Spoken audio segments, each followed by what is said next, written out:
Year after year, more of us are quietly searching, why do I feel so overwhelmed? Why does everything feel like it's on me? Why can't I just let things go? We manage everyone's feelings, carry the load, and we're not even sure when we agree to it. So much so that the self-help industry sells us productivity planners, apps, and just let them mantras to somehow cure what we're feeling. And yet we're so overwhelmed that when we get a normal text from a sister asking if we can watch the kids on Saturday, it can throw our body into a full-blown panic. If you're nodding along, unable to take a full deep breath, feeling so exhausted yet you can't sleep, needing to slow down but there's no end in sight, today I'm going to show you what I discovered. What's actually going on inside of our bodies and why we struggle to slow down. And when I started researching this, I wasn't prepared for what I found.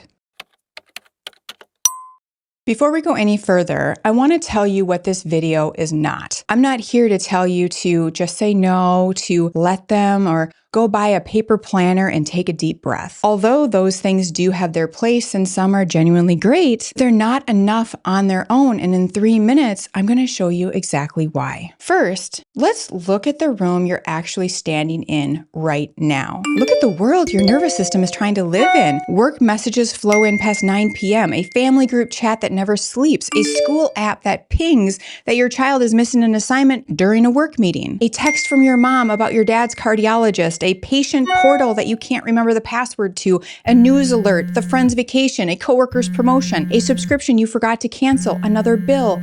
Ding, ding, ding. Millennials are the first generation to mother, work, care for aging parents, manage school apps, keep up with group chats, compare themselves online, and be emotionally available to everyone all the time. Adults in their 30s and early 40s are reporting more stress now than before the pandemic. We're talking money, economics, family, world safety, what the future looks like with AI, and it's hitting parents especially hard. Work follows you home. Your children's school follows you to work. Your parents' doctors follow you everywhere, and friends from high school who you haven't had a real conversation with in over 20 years, they're somehow still tucked in your pocket, dinging away all day long. And then we ask ourselves, why am I so overwhelmed? Here's the part that no one is talking about. Two people can stand in the exact same room and feel completely different things, which means it's not just about the room,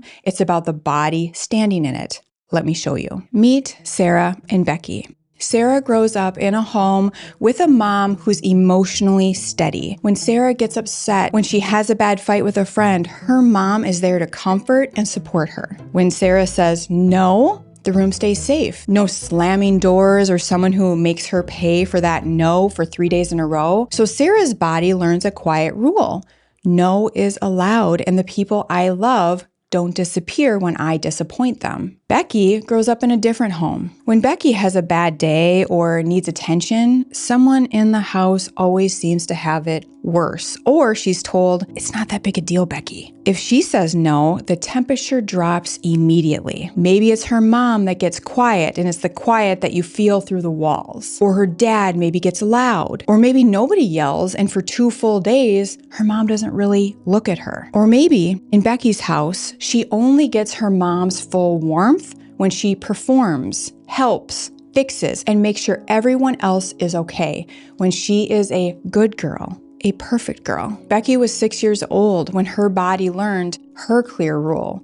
No is dangerous, and if I disappoint people I love, I lose them. And every time her coping strategy worked, every time keeping her mom calm meant the house stayed safe, her nervous system logged it. I am safe when I perform and when I keep others okay. Now, I know this gets a little wonky because a lot of us, we hear safety and we think, but I didn't grow up with abuse. Well, there's still emotional neglect, and for a child's nervous system, that registers the exact same way. Even babies as young as 18 months old, they learn how to read whether or not their caregivers feel calmer when they're more quiet, and if their caregivers do, the baby ends up adapting. And it makes complete sense why safety is our #1 priority when we are completely reliant on someone else for our survival. So now fast forward, and Sara and Becky are both 38. They both get the same text on a Tuesday afternoon from their sister.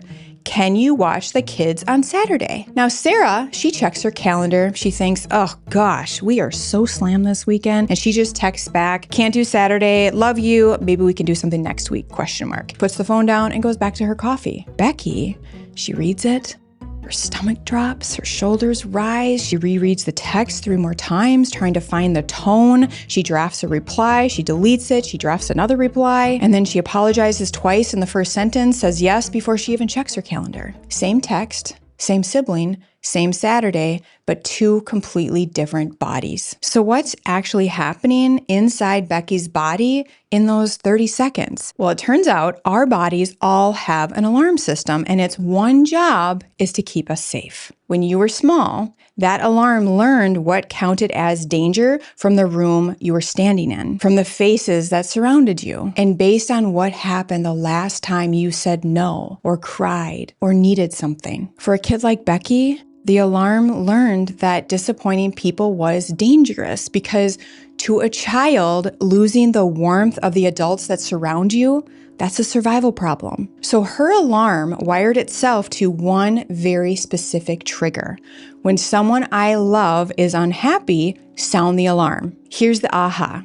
The way that Becky's nervous system wired at 3, 6, 10 years old, it actually fires the same way now at 38. So 20 or so years later, Becky's a full-grown woman. She has a family, a job, a mortgage. She's not in danger when her sister texts, and her brain knows that, but her body doesn't care. Here's the line I want you to hold on to. Your nervous system was built for the home you grew up in, not in the world you're trying to live in right now. Mindset tools work beautifully on a regulated nervous system, but when your body is running on a survival alarm from 1989, no thought you think in 2026 is going to override that. And don't get it twisted. This isn't about willpower. We're not weak. This is neuroscience. Which brings up the next question I get asked every single time I try to explain this. Let's say you have a friend named Jackie, and Jackie reads a book or listens to a podcast about let them. Let them be disappointed. Let them be upset. Let them leave. And she decides, I'm going to try it out. So she lets her mother-in-law be weird at Thanksgiving, lets her coworker be passive-aggressive, and she just moves on unfazed. And she sends you the podcast, and based on how well it worked for her, you decide, okay, I'm going to give it a whirl. Your neighbor has just asked you to watch their dog for the weekend, a dog that is determined to bite your face off, and you decide, I'm not going to do it. I'm going to let them be annoyed with me. I'm not going to watch their dog. But then for 2 hours, your chest, it feels like it's on fire. The impending doom is just barrel rolling in your stomach. And you start drafting a text in your head at midnight, letting your neighbor know that, well, actually it does work. And you decide, Jackie is just a lot stronger than I am, and I must just be broken. Not so fast. She's not stronger. She just doesn't have an alarm going off the way you do. A great phrase won't turn off an alarm your body learned when you were 6, nor will the perfect paper planner or the best deep breath by itself fix this. Again, nothing wrong with these tools. The alarm is just louder, which means you don't need a better mindset. You need a way to reach your body first, and then the mindset will be able to do its job. Before I show you how, I want to zoom out one more time, because this isn't just a you thing, it's a whole generation thing. A lot of us were raised to read the room before we spoke, to make sure everyone else was okay before we asked for a thing, to say yes first and figure out the cost later. And we were told to be quiet, don't make waves. And somewhere along the way, we started to believe this is just who we are, but it's not. It's how we were trained. For far too many, performing for safety was the smartest thing a small body could do in the room it was in. And then without realizing it, we began training everyone around us not to worry about us. After enough, oh, I'm fine, don't worry about me, I've got this, we ended up turning off the people around us as well. So now we carry all of it and we do it all alone. I know what this feels like because I have Becky's nervous system. And I want to show you what it's like to take that trained little body from 1985 and just drop it into 2026. Drop it into a job that messages you all hours of the night, into a family group chat that never stops, into a phone that buzzes during dinner with automatic messages from school asking for more money for your child's lunch, news alerts, and then a message from your mom, all within the first 4 minutes of dinner. A little nervous system trained to scan every face in the room is now being asked to scan every screen in the room all day, every day, nonstop, year after year, and nothing is slowing down. Of course you're tired. Of course a normal text feels like a small emergency.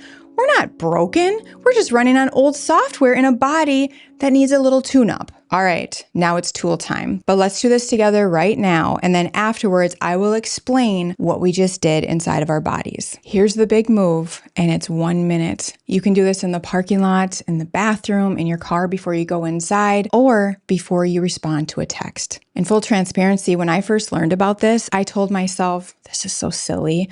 There's no way this is doing anything. And during the exercise, my body was so visibly uncomfortable, I would start avoiding it. I mean, over the years, I would come back to it inconsistently, which you could imagine I didn't get anywhere until I had a moment with our daughter, and I'll tell you about that in just a second. And after that, I rolled up my sleeves and got to work. So here we go. Let's do this together. Step number 1, I want you to put your phone somewhere, screen down, somewhere where you cannot see the light and you cannot hear the buzz.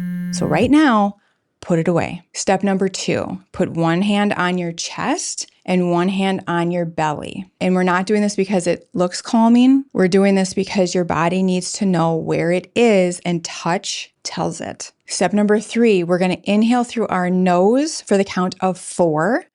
Pause, and then we're going to exhale through our mouth to the count of 6, like we're fogging up a mirror. Let's do one round together, and then I want you to continue breathing while I explain what's happening internally. So we're going to breathe in through our nose for 4 and out for 6. Ready?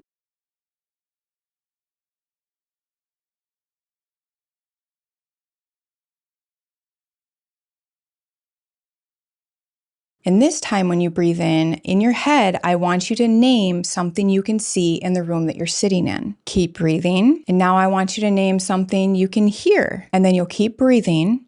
And in the next breath, you'll name something you can feel, taste, and smell. The last thing I want you to do is I want you to say to yourself, I am safe. Here's what just happened, and if you like how you're feeling right now, just keep breathing while I explain. Notice that I didn't have you go out and tell someone no, or yes, or let them, nor did I have you shift your mindset. Instead, I had you move your body out of alarm mode. When the exhale is longer than the inhale, that's the key here. You tell your body there's no threat here, and your touch grounded your body in the here and now.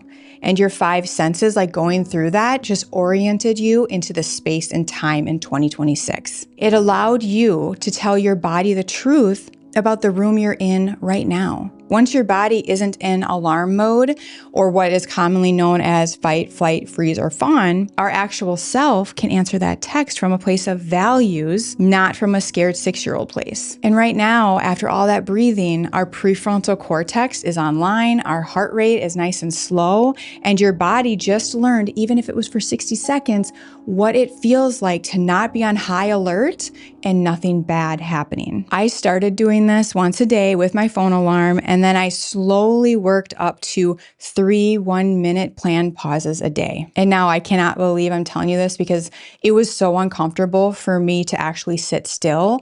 But now I look forward to my planned pauses and I can sit for a full 3 minutes and just breathe. And that's the whole game. The pause isn't avoiding the question, it's the pause that makes it possible to have a real answer. Now, I want to tell you why I went back to this exercise, not as a therapist, but as a mom. A while back, my daughter came to me and asked me a very small question at the end of a really long day. I don't remember the question, but I remember the way she asked it. Very careful. Like she was checking on whether it was a safe time to ask me. And I felt my whole body brace, like my alarm system went off for my kid asking a very normal question. I caught it and it scared me because as a woman who was told that I would not be able to have kids and that's all I wanted to be was a mom, my daughter was the last person I ever wanted this stuff to reach. I could see the path just lighting up in slow motion. The one where I'm the mom who's too overwhelmed by a small, careful voice, where my little girl learns to become smaller in order to manage me. And that was not a path I was going to allow her to walk down. So that's what made me go back to this exercise, and I committed to this one tool. And the more I did it, the less uncomfortable it became. And now I look forward to my planned pauses. And that was over 10 years ago. The pause is the thing that helped me make a different path, not only for myself, but for my daughter. Now, I didn't become a calm, like Buddha mom overnight, but for 1 minute at a time to start, I put my body somewhere safe enough to show up as her mom without having an ancient alarm system sounding in the background. That's what this is for. It's not to be more productive, to be a better employee, but to be able to stay in the room with the people you love without your old alarm running the conversation. So if you're a parent, here's what I want you to remember. You're teaching your kids to be exactly like you right now. Which brings me to what I want to leave you with and what we are opening up in the next episode. For most of us, even the thought of saying no makes us feel really bad. Like it's so heavy, we avoid it altogether. And we have been lied to our entire life because we were told that bad, sinking feeling, that physical sense of dread, that was guilt. It's not. It's something much deeper than that. And I want to show you what I found, and I'll see you there next.